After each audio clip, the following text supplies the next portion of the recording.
आने वाली कहानी बहुत ही इंटरेस्टिंग होगी। समीर को काटने वाला है सांप। रिमझिम के सामने होने वा समीर जबीर अपनी आंखें खोलिए। क्या हुआ आपको? समीर रिमझिम की आवाज कांप रही थी। उसके हाथ समीर के कंधों को झकझोर रहे थे और उसकी धड़कनें तेज होती जा रही थी, क्योंकि जिस सच को छुपाने के लिए समीर इतने दिनों से एक जाल बुन रहा था, वही जाल आज उसके सामने बिखरता हुआ दिख रहा था। महल की ऊंची छतों के नीचे खड़ा वह आदमी जो सबकी नजरों में एक आदर्श बेटा, एक जिम्मेदार राजकुमार और एक समझदार पति था, अंदर ही अंदर बदले की आग में जल रहा था।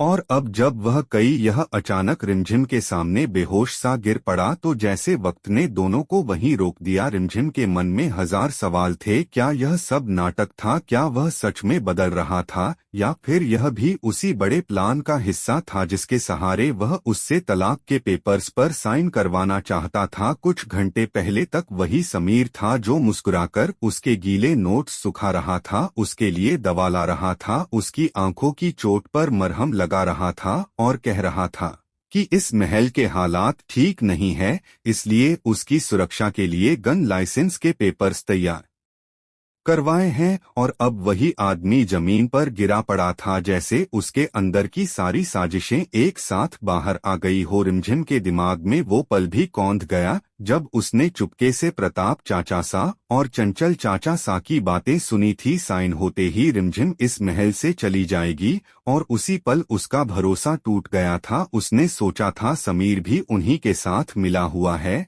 लेकिन सच इससे कहीं ज्यादा उलझा हुआ था कहानी की। जब रिमझिम ने आंखों पर पट्टी बांधे हुए अंधे भरोसे से समीर के हाथों में अपना हाथ रखा था, उसने सोचा था कि यह रिश्ता चाहे मजबूरी में बना हो, पर समय के साथ इसमें सच्चाई आ जाएगी। मगर महल की दीवारों में सिर्फ गूंजती थी बुआ माँ का अहंकार, चाचा सा की राजनीति, चंचल रानी की चालाकी और सुनंदा मासी की खामोश मुस्कान। हर कोई अपने अपने खेललगा था। जब समीर ने पहली बार तलाक के कागज उसके सामने रखे थे, तो उसके दिल में जैसे सांप लौट गया था। उसने सोचा था यह रिश्ता खत्म करने की जल्दी आखिर क्यों है, और तभी समीर ने पेन लेने का बहाना किया और बाहर चला गया। उसी दौरान रिमझिम ने वह बातचीत सुन ली जिसने सब कुछ बदल दिया। उसे लगा उसके साथ धोखा हो रहा है। उसने समीर पर चीटर, धोखेबाज और झूठा होने का इल्जाम लगा दिया, और समीर चुप रहा क्योंकि उसकी खामोशी में एक और योजना पल रही थी। वह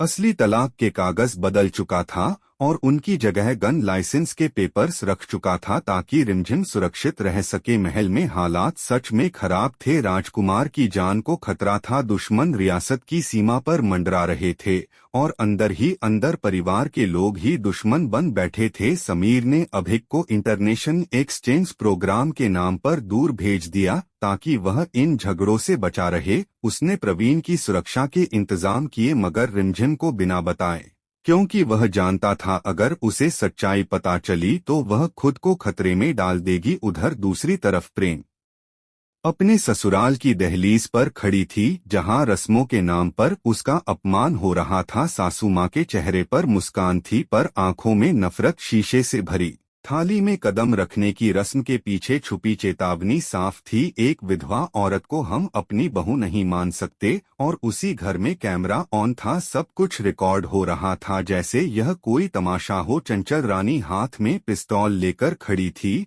और सबको डराने की कोशिश कर रही थी, पर अमीर को काटने वाला है सांप। उसी समय रिमझिम आ जाती है, क्योंकि रिमझिम को बचाने जा रहा था। उसी समय सांप है जो उसके हाथ पे काटने वाला है। रिमझिम यह देखकर बहुत ज्यादा हैरान होने वाली है। समीर, यह तुम्हें क्या हो गया? समीर है जो तुरंत वहां पे बेहोश हो जाता है। आने वाली कहानी आप सभी को देखने को बहुत ही इंटरेस्टिंग मिलन